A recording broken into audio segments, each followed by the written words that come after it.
Made possible by the Carnegie Council, the voice for ethics in international affairs. Today our speaker is Dr. Izzeldin Abuelaish, and he will be discussing his book, I Shall Not Hate.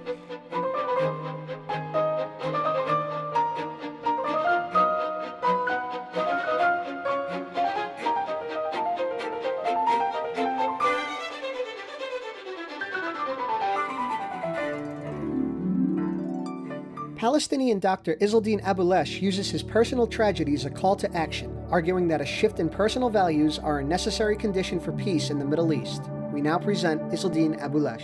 Writing my book came after an awful, terrible tragedy. And for me, number 16,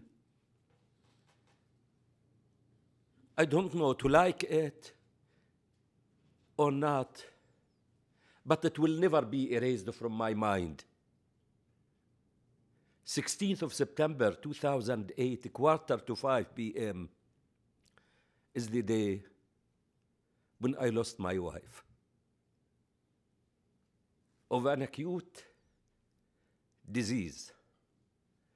I was blessed from her to have 6 bright, lovely, beautiful daughters that I am proud of. Daughters who never succeeded less than 97% in their schools, and 2 sons. I thought it is the end of the world because I fully believe children to be raised, they must be raised with their mothers. As a child, I used to think of bad nightmares if I have the choice to lose my father or my mother. I say I would love to stay with my mother. The mother is the main pillar, is vital. But now I am burned by that fire, my children, to lose their mother. But my daughter Bisan, who was 20, she said, you have to continue your work and count on God and on our support. I continued my work. Bisan, who was 20, that I can write about Bisan books, who was the first Palestinian girl I sent to peace camps at the age of 14 to the States. And she came to tell me, I found how similar are we as Muslims, Jewish, Christians, Druze. Bisan, at the age of 14, she said, to meet terrorism with terrorism or violence with violence doesn't solve any problem. I learned from my children. And that's what do we want to learn and to ask our children. Because they are honest. There is no conflict of interest. They express their feelings. And they are smart enough to tell us and to show us the light. Then the unexpected happened. 16th of January 2009, 4:45 p.m. is the day when an Israeli tank shell hit my daughter's room, killing 3 daughters, niece, and severely wounding others. For nothing they did. And I can say there was no reason to be killed. I don't want anyone to see what have I seen. Seconds after I left my daughter's room, the first shell came. And it's time for urgency and to think. I was blessed to be a medical doctor, to think and to handle emergency situations and to focus on my daughter Shada, who was severely wounded, my niece, my brother, because I know those who are killed, I can't do anything to them. And I realized this is a tragedy. Everything in life that we think it's bad, there is something good. I said, this tragedy must be for good. And it will be invested for good. It opened the eyes of others. At the same moment, I was supposed to be interviewed live by the Israeli TV. And I called, and it's a moment of moral courage when my Israeli friend opened the speaker to transmit the message. It's time to save lives. Saving one, you save the world. Killing one, you kill the world. The most holy thing in the universe is a human being. We must understand that and practice it. How hard are we working as medical doctors to save one life? We must give the human being the life they deserve and the value. Freedom of fear, freedom of sickness, of poverty, of unemployment. No one of us was born oppressed or poor. Freedom is free for everyone. No one should be killed to get his freedom. And I am not free as long as others are not free. My freedom is from others' freedom. And the first message of support came from my son, who was 12 years old. I started to think of the future. What is he going to do? Is he going to hate himself, to be violent, to be crazy, to be extreme? He wasn't born extreme. He wasn't born violent. We have to ask ourselves, to blame ourselves. What did we do to make our children violent or extreme? No one is born extreme or violent. We are born a human being with open hearts, with good hearts. The environment, the context in which we live makes us violent and lose control. And if we want to change, we must change the context and the environment in which our children are living. He looked at me and to say, why are you crying? Why are you screaming? You must be happy. Your sisters are killed. Bisan, Mayar, Aya, Noor, and you want me to be happy? My sisters are happy there. They are with their mom. She asked for them. That's the young, 12 years old Palestinian child who believes in that. I said, I don't need to worry about him. I have just to carry the pain and to move forward. My daughter Shada, niece, and the brother were transferred to the hospital where I used to work in Tel Aviv. It's the hospital where medicine has one face. It has a human face to save lives and to give hope to others. It doesn't discriminate. And that's the message for leaders in this world to learn from doctors, where we treat all with equality, with respect, with the privacy. Our goal is to save and to heal. Can others outside to practice that, to give hope to people and to deal with them as a human being and to behave as a human being and just a human being. It's time for our leaders in this world to be risk takers and challenging. They are not leaders if they are not risk takers and challenging and to have the moral courage to take responsibility. We want leaders with their eyes focused on their nations, focused on the unemployed, on the schools, on the students, on the hospitals, not their eyes on their position and the next election. We want leaders to sacrifice their position for the sake of the nation. When someone asks why you give the title, I shall not hate, I was asked many times, still Izzeldin, are you standing? You don't hate? I can say, if I want to hate in my life, as a child with the suffering, and to write a list of everyone who did bad things to me, and to hate him, the list will be endless. And if each of us is going to hate anyone who did bad things to him, we will be drowning in hate. The world will be endemic with hate.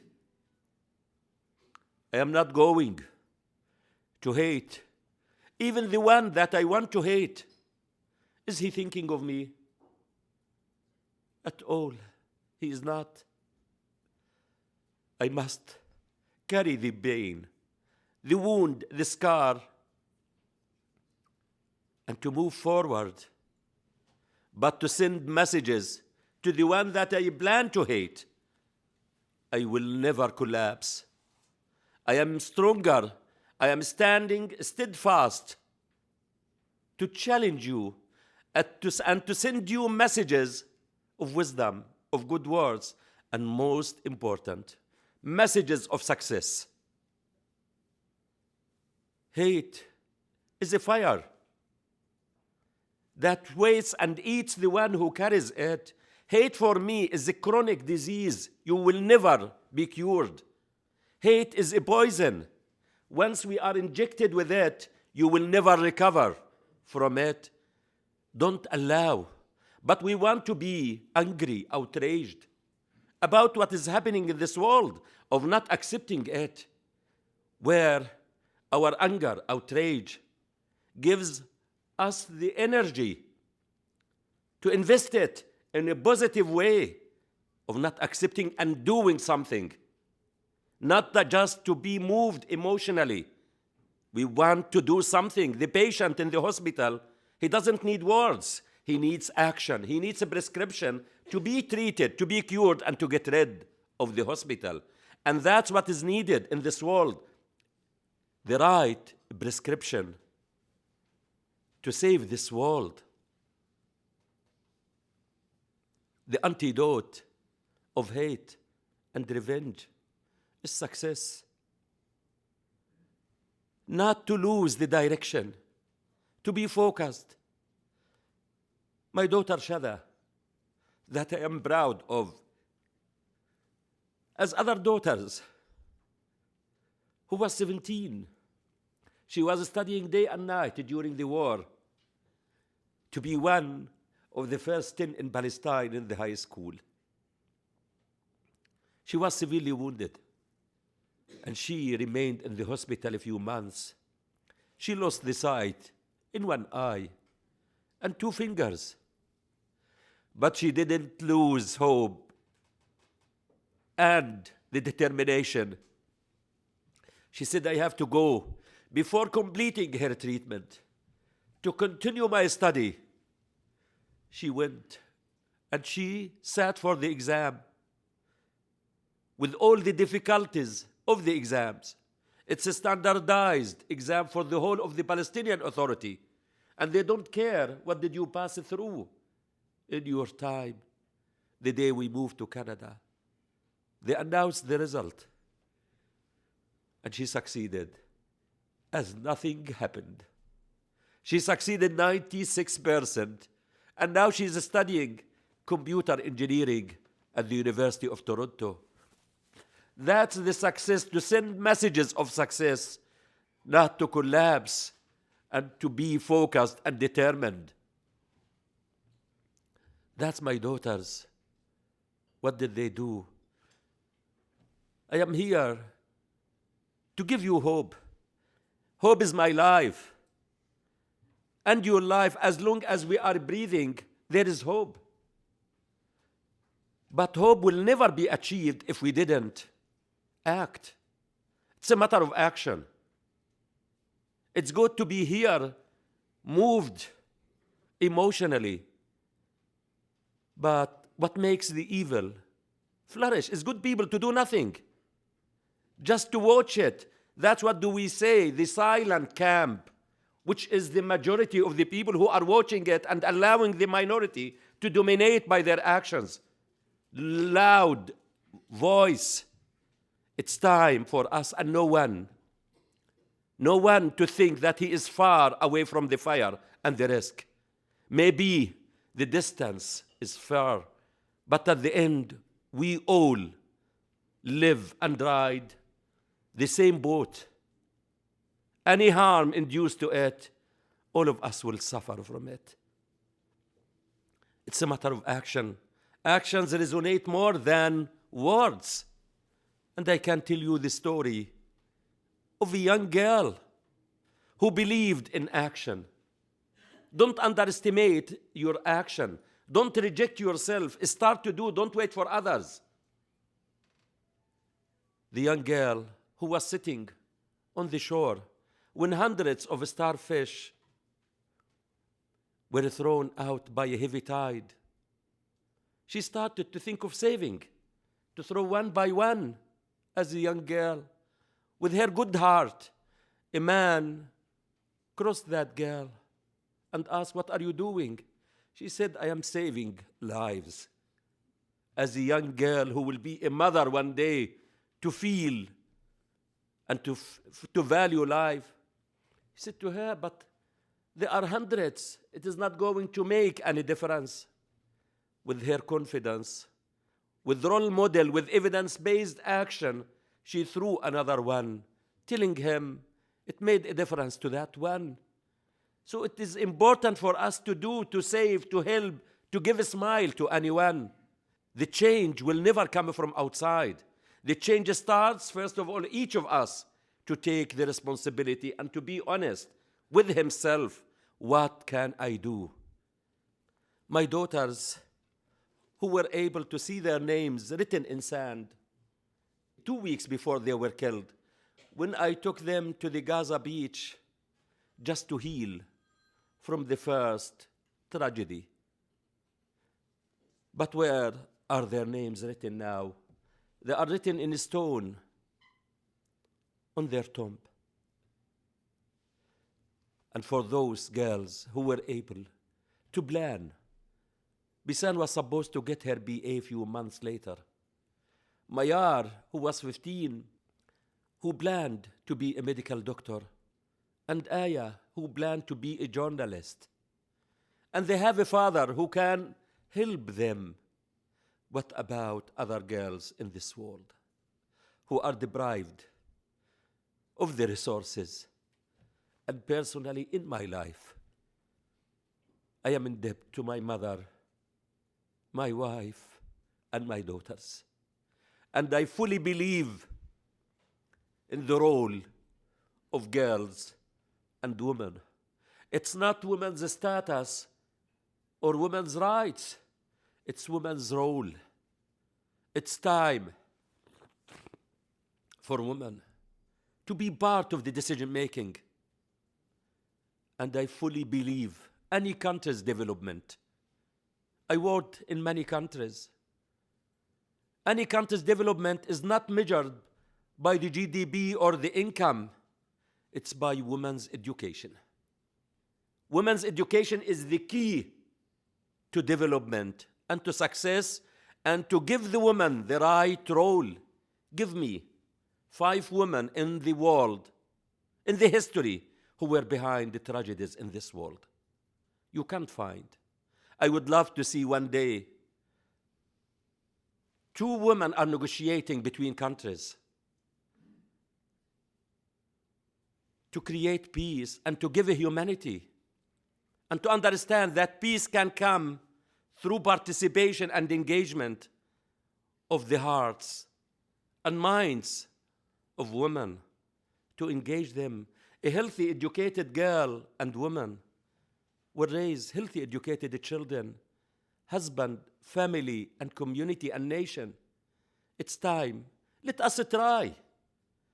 At least if we didn't succeed, it will never become worse as it is now. Give them the opportunity to do this through education. And it's not the biology. I want to see the plans of my daughters fulfilled by other girls. To see in every girl my daughter's dreams. And that's why I swore to God and to my daughters not to relax or rest. Because I believe one day I will meet them. And to meet them, proud of them, to tell them, your blood, your holy souls were not waste. It made a difference in others' lives. And it remained holy and noble, with wisdom, with good words, and good deeds. This is the gift I am going to take with me to my daughters, and the justice. And I am determined about that. And there is hope. Nothing is impossible to achieve that. A foundation called Daughters for Life was established as a Canadian charity for girls in the Middle East, including all countries.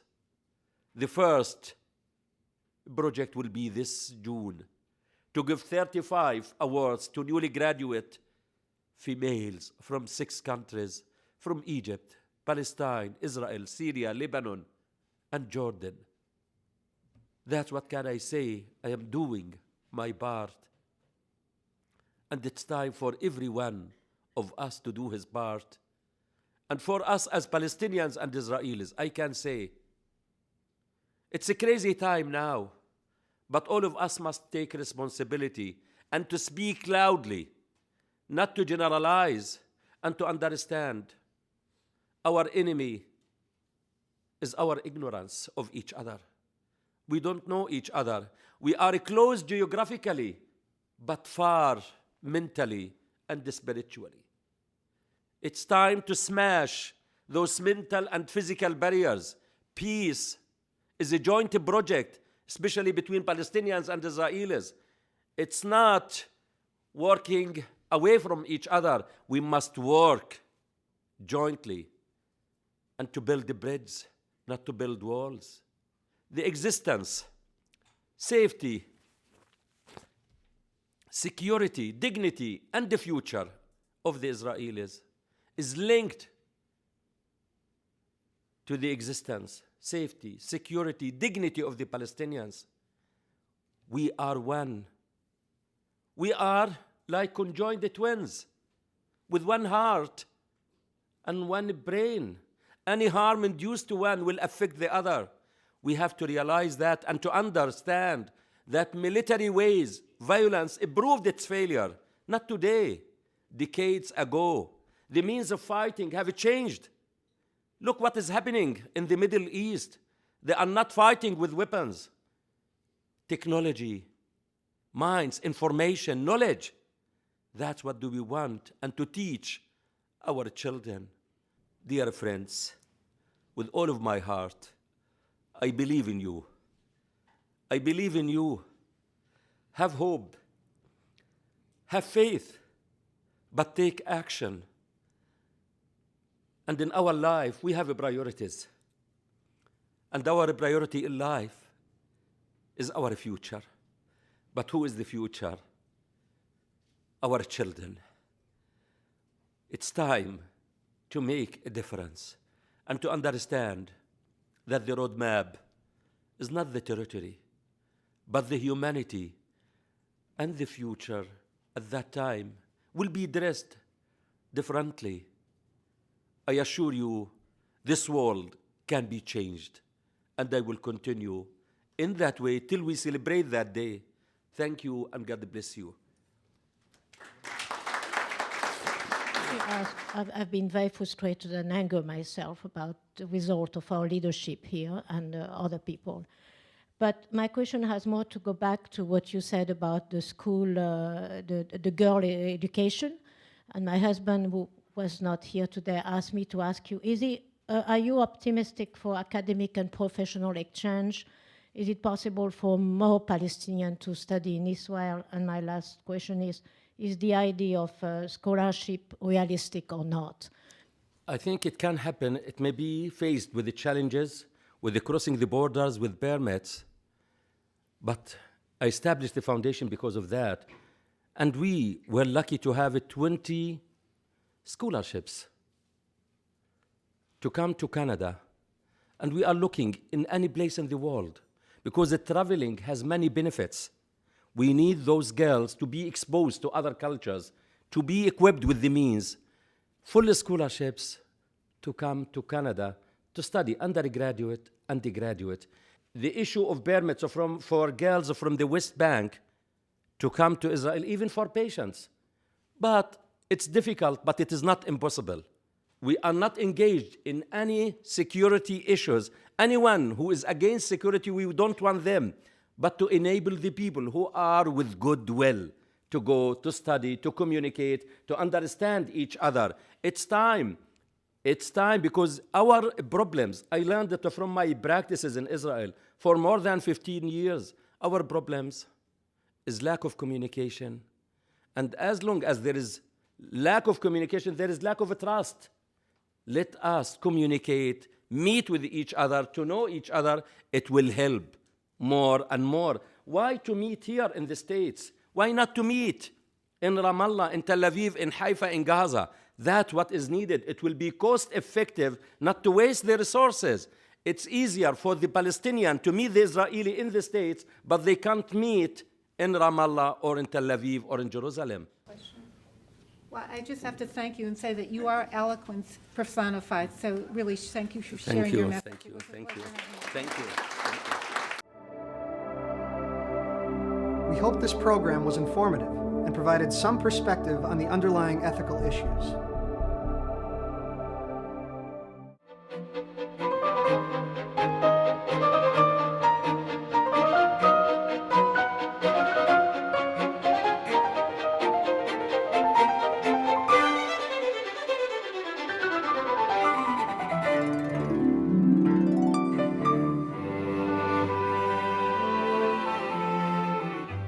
Made possible by the Carnegie Council, the voice for ethics in international affairs. For more information, see www.carnegiecouncil.org.